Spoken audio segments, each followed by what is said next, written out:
আসসালামু আলাইকুম, welcome back to my channel Lata's lifestyle থেকে। আমি লতা বলছি ঢাকা থেকে। কেমন আছেন আপনারা সবাই? আশা করছি কাছে ও দূরে যে যেখানে আছেন আল্লাহ তাআলার অশেষ মেহেরবানিতে সবাই অনেক অনেক ভালো আছেন। আমরাও আলহামদুলিল্লাহ আপনাদের দোয়ায় বেশ ভালো আছি।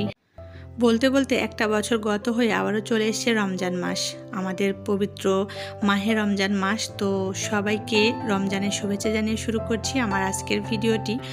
সবাইকে রমাদান মোবারক। সাংসারিক কাজকর্ম, পার্সোনাল কিছু ঝামেলা আর রমজানের প্রস্তুতি নিয়ে বেশ হিমশিম খাওয়া অবস্থা। তো আমার এই প্রস্তুতিগুলো নিতে বেশ অনেকটা দেরি হয়ে গিয়েছে। এই কারণে আজকে যেহেতু প্রথম রোজা, আলহামদুলিল্লাহ একটা রোজা হয়ে গিয়েছে। আর আমার প্রস্তুতি আল্লাহর রহমতে আমি নিয়ে ফেলেছি। 2টা দিন প্রচুর পরিমাণে আমি পরিশ্রম করেছি, অনেক ধকল গিয়েছে আমার উপরে। তো 2টা দিনে আমি মোটামুটি সব কিছু গুছিয়ে নিয়েছি। আগে সংসারে যে কাজগুলো ছিল সেগুলো করে নিয়েছি, এখন আমি এগুলোও করে নিচ্ছি একটু একটু করে। তো এখানে আমি 1 কেজি পরিমাণ মসুর ডাল নিয়েছি, সাথে আমি 1 পট আতপ চাউল দিয়ে এগুলোকে ভালোভাবে বেছে নিয়ে তারপরে আমি এই যে পানিতে ভিজিয়ে রাখছি। আমার যেহেতু অনেকটা দেরি হয়েছে, এখন 1-2 দিনে আমার এগুলো কমপ্লিট করতে হবে, যার কারণে সময় হাতে ছিল না। এই জন্য আমি একটু গরম পানি দিয়ে এগুলোকে ভিজিয়ে নিচ্ছি যাতে তাড়াতাড়ি ভিজে যায়, বা আমি ডালটা ব্লেন্ডার করে নিতে পারি আর ছোলাটা সিদ্ধ করে নিতে পারি। এখানে 1 কেজি পরিমাণ ছোলা ছিল, আর এখানে আমি একটু গরম পানি দিয়ে দিয়েছি। গরম পানি দিলে একটু তাড়াতাড়ি ফুলে ওঠে বা তাড়াতাড়ি ভিজে যায়, যার কারণেই দেয়া। এখানে একটু খাবার সোডা দিলেও হতো, তো সেটা আর দিলাম না, এটাতেই চলবে। অন্যান্যবার মসুর ডাল, খেসারির ডাল আর বুটের ডাল দিয়ে আমি মিক্স করে এই ডালটা ব্লেন্ডার করি। তো এবার আর খেসারি আর বুটের ডাল দিতে ইচ্ছে করলো না, এই কারণে আমি শুধু মসুর ডালটা আর আতপ চাল মিশিয়েই নিয়ে নিলাম। আর ডাল একটু পরিমাণে কমই রেখেছি, অন্যান্যবার 1.5 থেকে 2 কেজি ডাল ভিজিয়ে ফেলি। আর ছোলাটাও আমি একটু কম রেখেছি, এবার 1 কেজি পরিমাণ ছোলাই ছিল, যে কয়দিন যায়, যদি লাগে আবারও পরে করে নিব। আর এখানে কিছু আলু কেটে এই যে ফ্রেঞ্চ ফ্রাইয়ের জন্য ভাপিয়ে আমি এখন মেলে রেখে দিচ্ছি। রমজান মাস যেহেতু ইবাদত বন্দেগীর মাস, এই মাসে একটু ইবাদত বন্দেগী বেশি করতে হয়, যার কারণে সময় খুব হাতে কম থাকে। আর সময়কে বাঁচাতে বা কষ্ট কম করার জন্য আমি বেশ কিছু প্রস্তুতি নিয়েই রেখে দিচ্ছি, যাতে আমি ইফতার টাইমে খুব অল্প সময়ে আমি ইফতার বানিয়ে ফেলতে পারি। এখানে আমি কিছুটা পরিমাণ বেসন নিয়েছি, প্রায় 1/2 কেজি, সাথে আমি কিছু চাউলের গুঁড়ি মিক্স করেছি আর সব ধরনের মশলা দিয়ে এটাকে গুলিয়ে আমি ডিপ ফ্রিজে বক্সে করে রেখে দিব। আর যখন আমি ইফতার বানাবো তার আগে বের করে নর্মাল করে আমি এই যে আলুর চপ, ডিম চপ বা যে কোনো ধরনের স্ন্যাক্স আমি বানিয়ে নিতে পারবো, যাতে খুব তাড়াতাড়ি হয়। এটা আমি করেই রাখি। আমার সংসার জীবন শুরুর পর থেকে মোটামুটি এই কাজগুলো আমি রমজান মাসে আগেই করে ফেলি।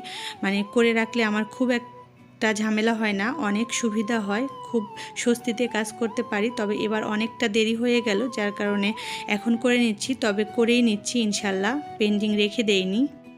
হাতে খুব অল্প সময় ছিল, এত অল্প সময় আমার এই কাজগুলো করতে ভীষণ কষ্ট হচ্ছিল। আর আমার হাজব্যান্ড বা আমার মেয়েরাও আমাকে অনেকটা হেল্প করেছে। তো এখানে আমি বেশ কিছুটা পরিমাণে পেঁয়াজ কেটে নিয়েছি, এগুলোকে এখন আমি এই যে প্যাকেট করে করে ডিপ ফ্রিজে রেখে দিচ্ছি। আমি এর আগে মাছ বাজার করেছিলাম, সে ভিডিও শেয়ার করেছি। এখানে 2 কেজি গরু মাংস আনা হয়েছে, তো সেগুলোকে আমি প্যাকেট করে রেখে দিচ্ছি। আসলে বক্স রাখার ফ্রিজে জায়গা নেই, এই জন্য আর বক্সে রাখতে পারলাম না। আগেরও 2 কেজি পরিমাণ 2 পুটলা মাংস আছে, টোটাল 4 কেজির মতো। তো এটা দিয়ে এখন আপাতত চলে যাবে, লাগলে আরও কিছু পরে কিনে নেওয়া হবে। আর এই যে ফ্রেঞ্চ ফ্রাই করেছি, এগুলোকে আমি এখন শুকিয়ে নিয়েছি, এখন আমি প্যাকেট করে ডিপ ফ্রিজে রেখে দিচ্ছি। আর পেঁয়াজগুলো কেটে নিয়েছি। পেঁয়াজ কেটে রাখলে আমার অনেক সুবিধা হয়, কারণ রমজান মাসে ইফতারিতে অনেক পরিমাণে পেঁয়াজ লাগে। শুধু ইফতারি না, যে কোনো ধরনের রান্নাতে, ভাজা পোড়া বা চচ্চড়ি টাইপের রান্নাতে একটু পেঁয়াজ বেশি লাগে, যার কারণে পেঁয়াজটা আমার কেটে ডিপ ফ্রিজে রাখতেই হয়। পেঁয়াজ কাটা আমার কাছে খুবই ঝামেলার মনে হয়, এভাবে কেটে রাখলে অনেকটাই সুবিধা হয়, শুধু বের করে রান্না করলেই হয়ে যায়। সবার হয়তো ভালো লাগবে না, তবে আমার ভালো না লাগলেও কিছু করার নেই, এভাবেই করে রাখি। আর এই যে আমি কিছু মরিচ ভেজে নিলাম, এগুলোকে চিলি ফ্লেক্স বানাবো।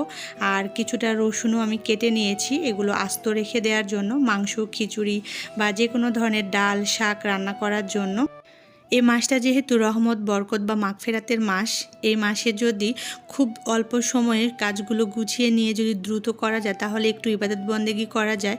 আর আল্লাহর ইবাদত এই মাসে করলে ডাবল নেকি পাওয়া যায়। আল্লাহর কাছে তো অনেক কিছুই আমরা গুনাহ করে থাকি, ভুল অন্যায় করে থাকি, যদি আল্লাহ চায় তাহলে মাফ করেও দিতে পারে।